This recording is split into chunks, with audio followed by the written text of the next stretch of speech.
we know from a very young age that something is different and that we might want to be of the opposite sex.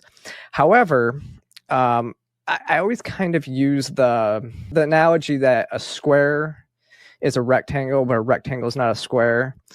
So meaning that just because a child at a very young age thinks that they want to be the opposite sex, it doesn't make it true. In fact, we know that about 90% of the time they grow out of it. By the time that they hit 20, about 90% end up desisting. And so in most cases, puberty is the cure.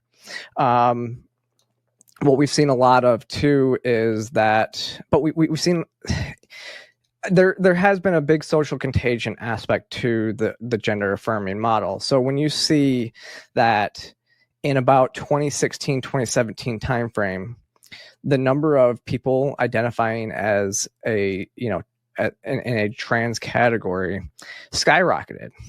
What's interesting about those numbers is it wasn't males that it skyrocketed. The males went up a little bit, but for the most part, it was like 500% females that skyrocketed. And a lot of that is when do we start seeing the rapid onset gender dysphoria that Abigail Schreier wrote about in Irreversible Damage? It's around, you start seeing these things around 11, 12, 13, around that time when a female would normally go through puberty.